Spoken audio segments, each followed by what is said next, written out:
तो शाहू फुले अंबेडकर जैसे महामानव का नाम लेके अगर आप तोड़ने वाली राजनीति करते हो तो बुरा लगता है।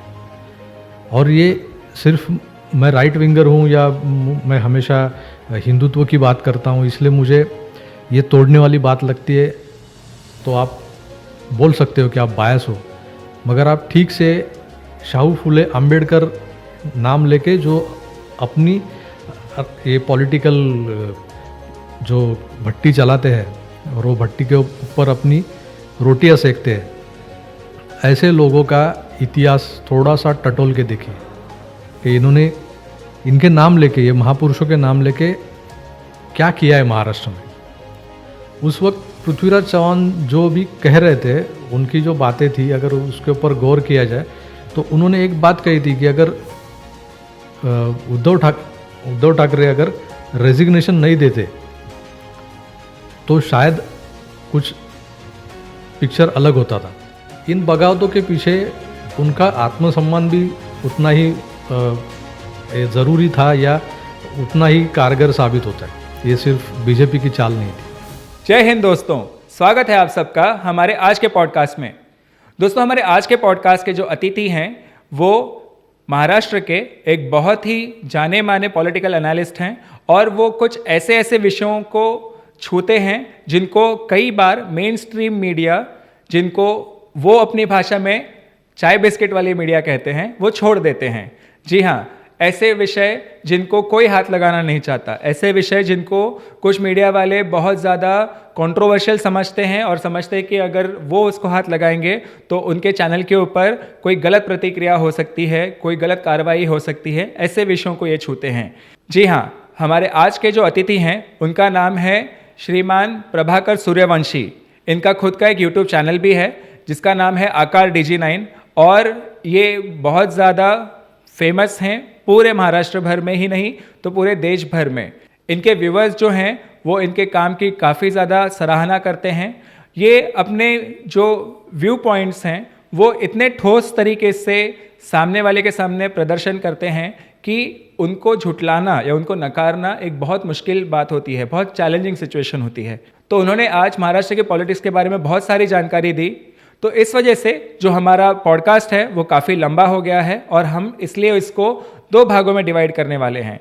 तो अभी आप जो देखने वाले हैं वो इस पॉडकास्ट का पार्ट 1 है और आज से कुछ दिन बाद आपको इस पॉडकास्ट का दूसरा भाग भी हम जल्दी रिलीज करेंगे।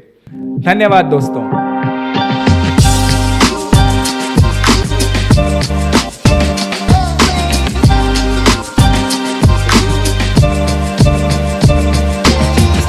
नमस्ते सर। नमस्कार। आप हमारे पॉडकास्ट पे आए, आपने हमें अपना कीमती समय दिया, इसके लिए आपको बहुत बहुत धन्यवाद। और मुझे पूरा यकीन है कि हमारे जितने भी प्रेक्षक हैं वो आज महाराष्ट्र के पॉलिटिक्स के बारे में आपके रूप से बहुत सारी जानकारी लेके जाने वाले हैं। तो बिल्कुल कोशिश करूँगा। मैं आपसे ये अनुरोध करूँगा कि आप पहले एक अपना खुद का परिचय दीजिए, फिर हम आगे बढ़ते हैं। प्रतीक, बहुत बहुत शुक्रिया आपका, आपने मुझे आपके इस मंच पे निमंत्रित किया। मेरा नाम प्रभाकर सूर्यवंशी, जैसे कि आप जानते हो मुझे। बेसिकली मराठी भाषा से मैं पत्रकारिता करते आया हूँ। उसके पहले कुछ सालों तक मैंने सक्रिय राजनीति में भी अपना समय बिताया। उससे पहले मैं कमर्शियल आर्टिस्ट था।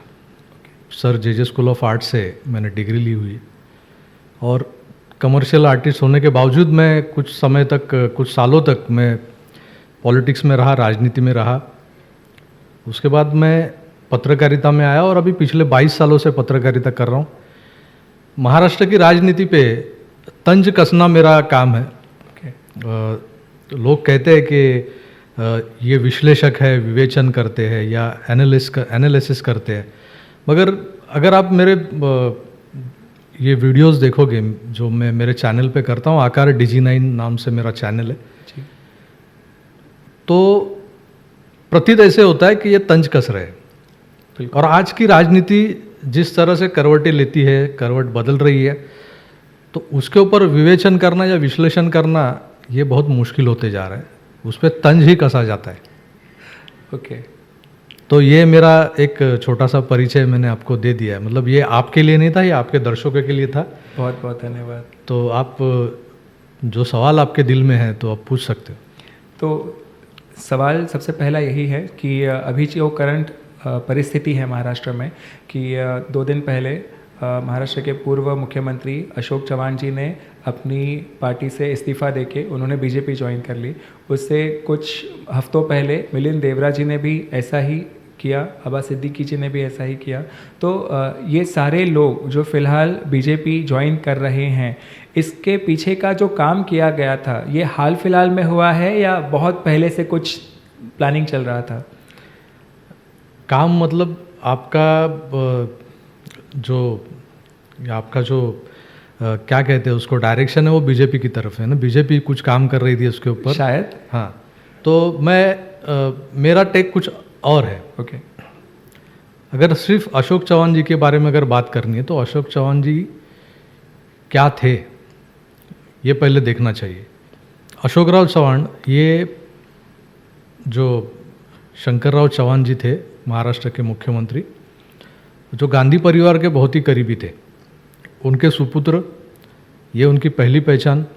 उसके बाद उन्होंने अपनी पहचान को आगे बढ़ाते हुए महाराष्ट्र का एक कद्दावर नेता, एक कद्दावर राजनीतिज्ञ अपने आप को साबित किया। कैसे किया? उन्होंने पिता का जो एक ऑरा था उनके पीछे, उस ऑरा का फ़ायदा उठाते हुए उन्होंने खुद का एक कद बनाते गए। और ये सब जो नेता है ना, मतलब अशोक चव्हाण जैसे, उनका जो बैकग्राउंड है पॉलिटिक्स के अलावा, ये सहकार क्षेत्र जो है महाराष्ट्र में उससे जुड़े हुए, इनके कुछ कारखाने हैं, कुछ कंपनियां हैं, कुछ जो विद्यालय है, मतलब यूनिवर्सिटीज़ है। तो ऐसे इंस्टीट्यूशंस की क्या बोलते हैं उसको, इंस्टीट्यूशंस के भरोसे वो अपना कद बढ़ाते गए। ये उनका बेसिक है, बेस है। जो इंस्टीट्यूशंस है, मतलब जो कोऑपरेटिव जो मूवमेंट है उसमें से लोग उनके साथ जुड़े हैं, उनकी कंपनियां हैं, उसमें से जो कुछ लोग जुड़ते गए। छोटे छोटे स्कूल हो, कॉलेजेस हो, ऐसी एजुकेशनल इंस्टीट्यूशंस जो है उनसे भी वो लोग उनके साथ जुड़े हुए। तो मराठवाड़ा हो, विदर्भ हो, पश्चिम महाराष्ट्र हो, ये सब इलाका जो है उन्होंने अपने एक अलग पहचान की वजह से उन्होंने उसको जोड़ के रखा था। महाराष्ट्र के मुख्यमंत्री रह चुके हैं और इसके बावजूद अगर महाराष्ट्र कांग्रेस में उनकी तरफ अनदेखी हो रही है पिछले कुछ सालों से, उनको साइड ट्रैक किया जा रहा है, उनकी तरफ ध्यान ही नहीं दिया जा रहा है, तो बेशक उनके दिल में नाराज़गी पैदा होना स्वाभाविक था। बिल्कुल। तो वो जो नाराज़गी है, वो नाराज़गी उनके कांग्रेस छोड़ने के पीछे का सबसे बड़ा कारण है।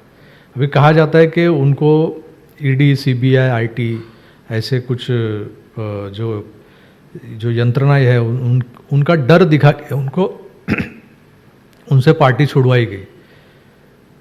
मिलिंद देवरा के बारे में आप क्या कहोगे? उनके पीछे भी ईडी, सीबीआई लग सकती है क्योंकि उनका तो कोई ऐसा इंस्टीट्यूशन नहीं है। बिल्कुल। उनकी कोई संस्था नहीं है जिसमें कुछ घपला हुआ होगा और वो उसकी वजह से उनको डर है ईडी, सीबीआई का। बाबा सिद्दीकी के बारे में आप क्या कहोगे? उनका कोई कारखाना था क्या? इसके पीछे एक ही कारण है कि आदमी की जो क्षमता है, जिस क्षमता से वो काम करते आया है और उस क्षमता की वजह से उसका एक ओहदा है और उसको उस ओहदे के हिसाब से अगर उसको इज्जत मिलना बंद हो जाती है तो उसके दिल में बगावत पनपने लगती है। और वो बगावत पनपते पनपते एक दिन ऐसा होता है कि कोई एक तिनका मिल जाता है, डूबते को तिनके का सहारा कहते हैं, वो तिनका मिल जाता है और वो निकल जाता है।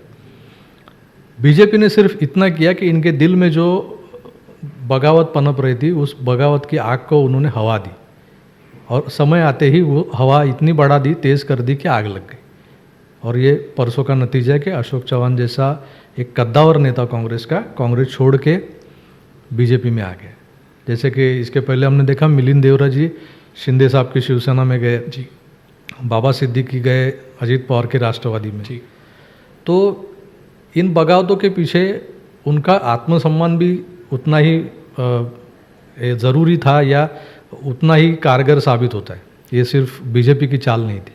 ओके, तो अगर हम लोग इस सेम विषय का रूट कॉज एनालिसिस करते हैं कि अगर मान लीजिए इन पार्टियों को जहाँ से ये सारे नेता निकल के बीजेपी की तरफ आ रहे हैं, इन पार्टियों को अगर खुद का इंट्रोस्पेक्शन करना है तो उन्होंने क्या अपने आप में तुरंत प्रभाव से सही करना होगा ताकि ये आगे और होने से रोक सकें? देखिए, आगे क्या होगा ये अभी से प्रेडिक्ट करना बहुत मुश्किल है, मगर कांग्रेस के बारे में अगर पूछोगे तो एक 10-15 एमएलए जो है, जो अशोक चौहान जी के प्रभाव क्षेत्र में आते हैं, वो बेशक या तो पार्टी छोड़ देंगे या तो जो 27 तारीख को जो राज्यसभा के चुनाव हो रहे हैं उसमें नतीजा दिख जाएगा अपने को कि उनके वोटिंग क्रॉस वोट होके बीजेपी का जो कैंडिडेट है उसको जाएगा, या बीजेपी शिवसेना और अजीत दादा की पार्टी का जो महायुति का कैंडिडेट है उसको जाएगा। कांग्रेस के जो उम्मीदवार है चंद्रकांत हंडोरे, वो पिछले साल भी उनको उम्मीदवार बनाया गया था एमएलसी के लिए, जबकि वो 1 नंबर पे थे। कांग्रेस के उम्मीदवार जो 2 उम्मीदवार थे, भाई जगताप और चंद्रकांत जी हंडोरे, हंडोरे जी 1 नंबर पे थे और भाई जगताप 2 नंबर पे थे।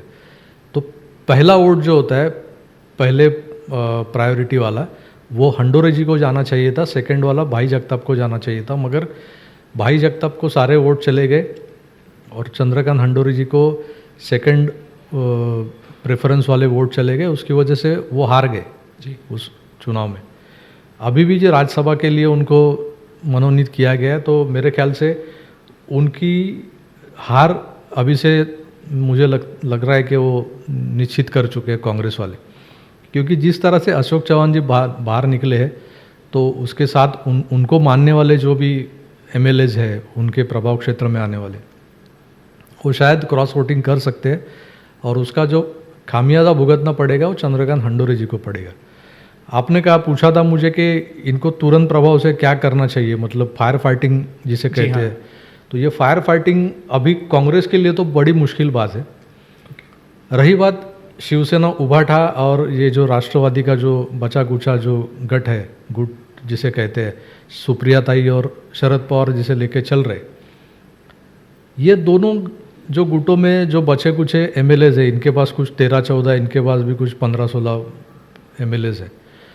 तो उनको अभी क्या बचा है, किसको मतलब नंगा नहाएगा क्या और निचोड़ेगा क्या, ऐसा जो कहा जाता है। तो ये यही हालत ये दोनों के बारे में आप बोल सकते हो। इनमें से कितने एमएलएज इलेक्शन जब डिक्लेयर होगा पार्टी छोड़ के सीधे सीधे निकल जाएंगे, ये आज की डेट में कहना मुश्किल तो ज़रूर है। मगर उभाटा गठ जो है, उद्धव बाला साहब ठाकरे जो चला रहे, उसमें से रविंद्र वायकर जी का नाम लिया जाता है कि वो कुछ चंद दिनों में ही वो शायद शिंदे गुट ज्वाइन कर सकते हैं। ओके। और उनके पीछे पीछे कुछ और लोग भी हैं जो बीजेपी में जा सकते हैं या फिर शिंदे साहब के साथ आ सकते हैं। वो इसलिए जा रहे हैं क्योंकि उनको अपनी जो सीट है उसको सिक्योर करना है जी। आज उनको अगर डर सता रहा है कि मैं अगर ये उभाटा शिवसेना जो गुट है उसके चुनाव चिन्ह पे अगर मैं लड़ता हूँ तो शायद मैं हार सकता हूँ, क्योंकि मेरे सामने चुनौतियाँ कठिन होती जा रही है। क्योंकि महायुति जिसे कहते हैं वो दिन ब दिन मजबूत होते जा रही है, जैसे कि एक एक लोग उनके साथ जुड़ रहे। शिंदे और फडणवीस इन्होंने मिलके इस नए सत्तांतर का आरंभ किया था, मगर ये कारवा जैसे चलने लगा तो लोग जुड़ते गए, जैसे अजीत पवार, उनकी पार्टी और उनकी पार्टी के 40-42 एमएलए साथ में, और हर एक एमएलए का कुछ प्रभाव क्षेत्र होता है, अपने अपने साथ उसके कार्यकर्ता होते हैं। इन सारों को अगर हम लोग एक साथ जब गिनते हैं तो एक बहुत बड़ा प्रभाव क्षेत्र निर्माण होता है, और उस प्रभाव क्षेत्र की वजह से आपके वोटों पे असर गिरता है। और ये जिसके समझ में आया वो बाहर निकलने की कोशिश कर रहा है। आज भी बहुत सारे एमएलएज अलग अलग पार्टी में है जो थेट मतलब डायरेक्टली बीजेपी के साथ कनेक्ट होना चाहते हैं। कई लोग हैं जो शिंदे साहब के साथ जुड़ना चाहते हैं। इन लोगों की जो बातचीत है वो प्राइमरी लेवल पे अभी चल रही है। ओके। क्योंकि हर एक को आना तो है, मगर आने से पहले अपनी सिक्योरिटी चाहिए बिल्कुल। कि मैं जीत के आऊँगा, मुझे टिकट मिलेगी। जीतने से पहले तो मुझे टिकट मिलेगी कि नहीं, ज़रूर। आप मुझे टिकट दोगे कि नहीं, कि आप पहले से कोई दावेदार वहाँ पे है। ये सारी चीज़ें जब तक क्लियर नहीं होती तब तक कोई भी बंदा डिसीजन लेगा नहीं। और ये सब अंडरग्राउंडली अब अगर आप थोड़ा सा जायज़ा लोगे कि क्या चल रहा है महाराष्ट्र की राजनीति में, तो हर जगह पे दिन तो आराम से गुजर जाता है, मगर रात जो है, रात के अंधेरे में ये सब मीटिंग्स होते हुए आपको नज़र आएगी। अगर आप अलग एक नज़र लेके अगर घूमोगे आप महाराष्ट्र में, तो हर गली कूचे में ऐसी छोटी छोटी मीटिंग्स आपको दिखेगी कि यहाँ पे लोगों को अपना स्वार्थ साधने के लिए अपनी राजनीतिक जो यात्रा है वो यात्रा खंडित ना हो आगे चल के, तो उसको कायम रखने के लिए मुझे क्या करना चाहिए, इसके लिए वो क्या जद्दोजहद कर रहा है वो आपको दिखाई देगा। तो फायर फाइटिंग की अगर आपने जो बात की थी, तो ये सारे जो अभी बचे कुचे जो पक्ष महाराष्ट्र में है उनके लिए थोड़ा मुश्किल ही लग रहा है मुझे। कांग्रेस की बात करें तो कांग्रेस एक राष्ट्रीय पक्ष होने के बावजूद कांग्रेस की जो हालात है, कांग्रेस के लिए कुछ चेहरे यहाँ पे महाराष्ट्र में हमेशा महत्वपूर्ण रहे, जैसे कि अशोक चव्हाण जी थे। अभी नाना पटोले जो एक चेहरा है कांग्रेस का, प्रेसिडेंट करके महाराष्ट्र प्रदेश अध्यक्ष जो है वो चेहरा इतना कारगर साबित नहीं होगा। ये डे वन से हम देख रहे हैं, पहले दिन से उनकी नियुक्ति होने के बाद हम देख रहे हैं कि किस तरह से उनकी कार्यशैली है, और उनकी कार्यशैली से नाराज़ लोग, उनमें से अशोक चव्हाण भी थे, तो वो चले गए। बहुत से लोग हैं जो उनकी पीठ पीछे बुराई करते हैं या उनकी कंप्लेंट्स करते हैं। तो ये सारी चीज़ें आने वाले इलेक्शन में कांग्रेस के निगेटिव पॉइंट्स की निगेटिव साइड में जाने वाली है। तो इसके ऊपर जो ध्यान देने के लिए या इसका जो फायर फाइटिंग करना है, इसको सुधारना है, उसके लिए यहाँ का कोई लोकल नेता, लोकल लीडर अभी मुझे नज़र नहीं आ रहा है। इसके लिए या तो सीधा राहुल गांधी जी को ही आना पड़ेगा दिल्ली से, या कोई ऐसे कद्दावर नेता को उनको भेजना पड़ेगा, क्योंकि अभी दिल्ली में महाराष्ट्र से गया हुआ कोई भी ऐसा बड़ा नेता शेष बचा है ऐसा मुझे दिख नहीं रहा है। क्योंकि पृथ्वीराज चौहान एक ही ऐसे नेता है जो बहुत लॉजिकल बात के रखते आए हुए, मगर उनकी तरफ भी ये लोग ये करते हैं, मतलब उनको भी अनदेखा कर देते हैं कभी कभी। पृथ्वीराज चौहान की बात अगर ये कांग्रेस वाले हो या फिर जो उभाटा के जो महाविकास आघाड़ी थी, जो सब मिल के चल रहे थे, तब भी अगर ये लोग उनकी बातें समझ के या उनके जो सुझाव थे उसके सुझाव के ऊपर अगर अमल करके चलते थे तो शायद इनकी सरकार नहीं गिरती थी। जैसे कि पृथ्वीराज चौहान जी ने हमेशा कहा था कि मतलब वो पहले जो उन्होंने जो कुछ मुद्दे रखे थे वो तो समझो मानने न मानने की बात है। जब आप सीएम की कुर्सी पे बैठे रहते हो तो अपने आप को खुदा समझना शुरू हो जाता है, तो उस वजह से उन्होंने अनदेखी की होगी। मगर जिस वक्त ये एकनाथ शिंदे जी और उनके साथ में कुछ एमएलए सूरत चले गए थे, सूरत से गुवाहाटी, फिर ये सब आपने देखा जो दौर चल रहा था, उस वक्त पृथ्वीराज चौहान जो भी कह रहे थे, उनकी जो बातें थी, अगर उसके ऊपर गौर किया जाए तो उन्होंने एक बात कही थी कि अगर उद्धव ठाकरे अगर रेजिग्नेशन नहीं देते तो शायद कुछ पिक्चर अलग होता था। ओके। क्योंकि उद्धव ठाकरे को सभागृह में जब बहुमत प्रस्ताव रखने से पहले इस्तीफा देना नहीं चाहिए था, ये उन्होंने कहा था। जब बहुमत प्रस्ताव आ जाता था सामने सदन में, दोनों तरफ के लोग उसके ऊपर वोट डालते थे, जो होना होता था उसमें क्लियर हो जाता था, अगर जिसके पास बहुमत है वो जीत जाता था। मगर उसके पहले उन्होंने इस्तीफा दे दिया। मगर ये बहुमत प्रस्ताव कितना लॉजिकल था या कितना लॉफुल था, इसके ऊपर सुप्रीम कोर्ट में बाद में बहस हुई। और सुप्रीम कोर्ट ने कहा कि अगर उद्धव ठाकरे इस्तीफा नहीं देते तो हम लोग स्टेटस को मेंटेन करते थे, क्योंकि जो स्थिति वो 20 जुलाई 22 जुलाई को थी, उसके पहले की जो स्थिति थी, यानी कि उद्धव ठाकरे मुख्यमंत्री थे, शिवसेना एक सिंगल पार्टी थी और वहाँ उस सिंगल पार्टी का जो व्हीप था, जो सिंगल पार्टी का अध्यक्ष था, उसको हम मद्देनज़र रखते फिर बात करते थे। तो इसके लिए अगर स्टेटस को मेंटेन अगर होता था तो डेफिनेटली उद्धव ठाकरे फिर से सीएम बन सकते थे।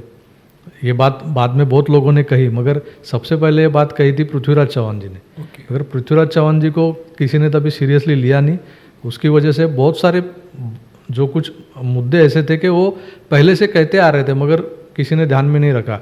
तो महाराष्ट्र के बहुत से राजकीय विश्लेषक जो अपने आप को कहलाते हैं, वो पृथ्वीराज चौहान जी की वही बात को अभी बार बार दोहरा के एक घंटे के पॉडकास्ट कर रहे हैं कि उन्होंने ये कहा था तो उस हिसाब से फिर उद्धव ठाकरे फिर से सीएम बन सकते थे। तो उन्होंने उस वक्त जो कहा था वो सुप्रीम कोर्ट ने भी दोहराया है। बाद में फिर वो बहुत सारे जो लॉ की जानकारी रखते हैं वो लोग भी उसी बात को दोहराते रहे। तो ये मुद्दा जो है ना वो गौर करने जैसा था कि जो लोग आपको कुछ सलाह देते हैं तो उस सलाह के ऊपर तुरंत अमल करना ज़रूरी होता है। उसको अनदेखा करने का जो खामियाजा भुगतना पड़ता है वो कांग्रेस भुगत चुकी है। इसलिए मैंने कहा कि फायर फाइटिंग आसान नहीं है। ओके, तो आपने राज्यसभा का जिक्र किया थोड़ी देर पहले। तो जैसा अभी हम देख रहे हैं सिनारियो ऐसा बन रहा है कि बीजेपी कोशिश कर रही है राज्यसभा में महाराष्ट्र से जितने भी नॉमिनेटिव सीट्स जा सकते हैं, मेंबर्स जा सकते हैं, उसमें पूरा क्लीन स्वीप मार के वर्चस्व करने का प्रयास कर रही है। तो सेंटर में हम आने वाले 24 के इलेक्शन के बाद ऐसे कौन से बड़े बिल देख पाने वाले हैं जिनके लिए ये सारा प्रावधान किया जा रहा है? ये देखिए कैसा है कि लोकसभा में बहुमत होने के कारण भारतीय जनता पक्ष ने बहुत सारे बिल्स जो है वो पास करवाए थे जी। और कुछ महीनों पहले तक भारतीय जनता पार्टी के पास राज्यसभा में बहुमत नहीं था, तो वहाँ जाके ये बिल फंस जाता था और ये एक तकलीफ़ थी। बहुत सारे बिलों को राज्यसभा में विरोध होना, ये कभी कभी ऐसा होता है कि राज्यसभा यानी अपर हाउस जिसे कहते हैं कि वो अपर हाउस है, तो वहाँ पे कुछ जिनका आईक्यू थोड़ा ज़्यादा है वो लोग हैं, तो उस वजह से शायद उनको लगता होगा कि ये बिल पास करने के लायक नहीं है, तो इस वजह से वो बिल को विरोध होता होगा। मगर मेरे ख्याल से ऐसा है कि देश हित में अगर कोई बिल आता है तो उसके लिए वो अपोजिशन पार्टी वाला हो या रूलिंग पार्टी वाला हो, उसने देश हित को प्राधान्य देते हुए उस बिल की तरफ बिल के सहमत में वोट डालना चाहिए। मगर ये ऐसा होता नहीं है क्योंकि हमारे देश में राजनीति बहुत सीरियसली लेते हैं लोग। और मैं राजनीतिज्ञ हूँ या मैं एमएलए हूँ, मैं एमपी हूँ, तो मेरे दिमाग में सिर्फ एक ही बात चलते रहती है कि मुझे मेरा जो राइवल है, जो मेरा अपोजिशन पार्टी वाला जो बंदा है, वो मेरा दुश्मन ही है। I agree. वो मेरा कलीग नहीं है जिसके साथ में मुझे कंधे से कंधा मिला के देश हित में काम करना है। वो एक दूसरे को अपना शत्रु ही समझते हैं। अभी आप मुंबई में देखिए क्या हुआ जी, जो एक फायरिंग की जो घटना हुई अभिषेक घोसालकर और मॉरिस। ये मॉरिस को वहाँ का नगर सेवक बनना था, इसलिए वो स्टैंडिंग जो सिटिंग नगर सेवक है या नगर सेविका है उसका पति है, क्योंकि वो बेसिकली अभिषेक घोसालकर वहाँ का एक टर्म वो नगर सेवक रह चुका था। उसके बाद जो रिजर्वेशन आया वो वुमेंस के लिए आरक्षित हो गई, महिलाओं के लिए, इसलिए अपनी बीवी को उन्होंने खड़ा कर दिया था, तो वो जीत के आई, वो नगर सेविका थी। अभिषेक घोसालकर की जो थे उनके पिता जो है विनोद घोसालकर, वो एमएलए रह चुके हैं वहाँ के दहीसर के। तो ये पूरा जो फैमिली है घोसालकर फैमिली, वो एक प्रोमिनेंट फैमिली है वहाँ का, पार्टी कोई भी हो, मगर उनका जो वर्चस्व है उसको कोई हिला नहीं सकता था। ये मॉरिस को पता था, उसके बावजूद उसने ये सब किया, मगर बाद में उसने जो खुदकुशी कर ली उसका कुछ मतलब मुझे समझ में नहीं आया। उस पर आपने एक बहुत इंटरेस्टिंग फैक्ट रखा था आपके ही एक वीडियो में कि अगर कोई ऐसा कुछ करता है, अपने आप को हानि पहुंचाने का कोशिश करता है तो एक बुलेट से अपने आप को वो हानि पहुंचा सकता है। बट मॉरिस के तथाकथित ऐसा है कि मॉरिस के जो कपाल है उसमें 3 बुलेट्स मिली हैं, विच इज़ टेक्निकली इम्पॉसिबल। तो हाँ, वो तो सीधी बात है कि वो करवाया गया है। उसमें उसके ये नहीं है, मतलब जानकार ज़्यादा एक्सपर्ट नहीं है उसमें, वो बैलिस्टिक साइंस के। मगर एक सीधी बात है, एक इंसान जो होता है एक कुछ इंच दूरी से अपने आप को गोली मारता है, तो एक गोली जब आपके मस्तक से निकल जाती है तो मेरे ख्याल से आदमी वहीं पे गिर जाता है, फिर उसमें कुछ जान बची नहीं रहती। तो उसके बावजूद वो फिर अगली 2 गोलियां अपने शरीर पे मार लेता है। ये मुझे थोड़ा सा मुश्किल लग रहा था। मगर देखिए ये सब चीज़ें हैं, वहाँ उसके पोस्टमार्टम रिपोर्ट या सब पुलिस का पंचनामा, ये फर्स्ट हैंड रिपोर्ट, ये सब अब पढ़ने के बाद ही हम कह सकते हैं। जो छपके आती है बातें, उसमें ऐसा कहा गया था मॉरिस ने खुद के ऊपर 3 गोली चला ली। तो 3 गोली चलाने तक, मतलब पहली गोली चलाने के बाद 2 गोली खुद पे चलाने के लिए उसमें जान बची थी, तो फिर वो मॉरिस आदमी नहीं होगा, बिल्कुल मानव नहीं होगा, महामानव होगा, बिल्कुल ऐसा मुझे लगता है। तो एक मैंने बेसिक जो सवाल मेरे दिमाग में आया था वो मैंने मेरे वीडियो में पेश किया था। बाकी तो इसका राजनीति से कुछ लेना देना नहीं है। बिल्कुल। सो बिल्स से मुझे याद आया, अभी कुछ दिनों पहले उत्तराखंड में यूसीसी बिल को उन लोगों ने प्रस्ताव पारित कर लिया है और सरकार ने लागू कर दिया है। तो महाराष्ट्र में ये कब तक देखने को मिल सकता है?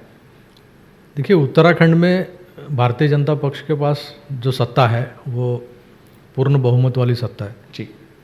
और वहाँ पे वो छोटा राज्य होने के बावजूद वहाँ पे ये सब कुछ नए प्रावधान जो होते हैं, जो घटना में या बिल्स के जरिए लाए जाने वाले, उसको अमल में लाना थोड़ा सा आसान होता है। महाराष्ट्र में ये थोड़ा मुश्किल लग रहा है मुझे, क्योंकि महाराष्ट्र में बहुत अलग अलग विचारधाराएं प्रवाहित है। मतलब कांग्रेस हो, राष्ट्रवादी कांग्रेस हो, आज अजित पवार का गुट अगर इनके साथ है, महायुति के साथ, मगर वो अलग विचारधारा लेके चल रहा है। और वो हमेशा कहते हैं कि हम भले ही इनके साथ विकास के मुद्दे पर अगर उनके साथ में चल रहे हैं, मगर हमारी विचारधारा जो है, जिसे वो शाहू फुले अम्बेडकरवादी विचारधारा कहते हैं, तो उस विचारधारा पे हम कायम हैं, ऐसा वो हमेशा कहते हैं। तो ये विचारधारा शायद मुझे ऐसे कुछ नए विचार जो है, जो यूसीसी के बिल की बात कर रहे हैं आप, तो उसको मान्य करना, मंजूरी देना, ये उनके लिए थोड़ा मुश्किल हो सकता है। तो महाराष्ट्र में अलग अलग विचारधाराओं के लोग जो है वो हमेशा ऐसे बिल्स के बारे में, हो सकता है कि वो इसके ऊपर लंबी लंबी डिबेट्स करे, चर्चाएं हो, और उसके बाद अगर उनको लगता है कि ये सही है तो वो महाराष्ट्र में भी लागू हो सकता है। मगर ये जो यूसीसी का जो बेसिक उसका जो मूल मंत्र जिसे कहा जाता है कि एक फैमिली को एक साथ रखने वाला बिल है वो, मगर उसे अलग नज़र से किसी एक खास समुदाय, जाति समुदाय से जोड़ के उसे देखा गया है।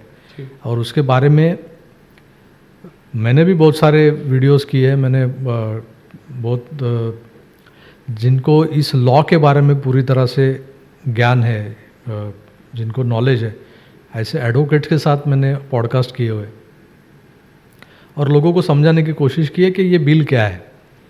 बेसिकली ये बिल एक फैमिली के लिए, एक फैमिली को एक साथ जोड़ने के लिए किस तरह से कारगर साबित होगा, ये बताने की कोशिश की है। मगर हमेशा जब समान नागरिक कायदा ये शब्द आते हैं तो एक जो जाति समुदाय है उसके दिल में खौफ पैदा हो जाता है, और वो खौफ फिर रास्ते पे आता है उतर के, और सारा माहौल बिगड़ जाता है। और उस बिगड़ते हुए माहौल के डर से सरकारें चुप बैठ जाती है और ये बिल पीछे, हमेशा 2 कदम पीछे चला जाता है। अभी ये इसको अमल में लाना, ये जिसे हम कहते हैं कि पॉलिटिकल विल होना ज़रूरी है, राजकीय इच्छा शक्ति जिसे कहते हैं, वो राजकीय इच्छा शक्ति जिस दिन हमारे पॉलिटिशियंस में जागृत हो जाएगी, वो देश के किसी भी कोने में हो, किसी भी राज्य में हो, सिर्फ केंद्र की बात नहीं कर रहा हूँ मैं, जैसे कि हम महाराष्ट्र की बात कर रहे हैं, तो महाराष्ट्र में भी ऐसी एक सरकार आए जिसके पास पूर्ण बहुमत हो और फिर वो जो निर्णय उनको लेना है वो निर्णय वो पूरी क्षमता के साथ ले सकते हो, तो शायद वो दिन का हमको इंतज़ार होगा कि जब ऐसा हो तो कुछ राष्ट्रहित वाले, आम आदमी के हित वाले जो निर्णय है, जो जैसे बिल है ये यूसीसी, वो आसानी से लागू हो जाए। ओके, आपने एक जिक्र किया विशेष 3 नामों का। महाराष्ट्र में बहुत युग पुरुष होके गए हैं, महाराष्ट्र में बहुत महान पुरुष होके गए हैं, पर आपने जिक्र किया कि एक पार्टी है जो सिर्फ फुले शाहू आम्बेडकर इन तीनों के नाम के साथ पॉलिटिक्स आगे बढ़ा रही है। तो जो नॉन महाराष्ट्रियंस हैं, जो महाराष्ट्र को एक दूर से देख पा रहे हैं, उनको हम ये कैसे समझा सकते हैं? नहीं, अच्छा सवाल है ये आपका। फुले शाहू आम्बेडकर ये 3 महापुरुष महाराष्ट्र में जो होके गए, मगर हमारे यहाँ पे एक गलत प्रथा है, कुछ लोगों ने उसको फॉलो किया है। महात्मा फुले महापुरुष थे, उन्होंने जो कार्य किया है, जो स्त्री शिक्षण के बारे में, उसे हम नज़रअंदाज नहीं कर सकते। उसके बाद शाहू महाराज का जिक्र होता है।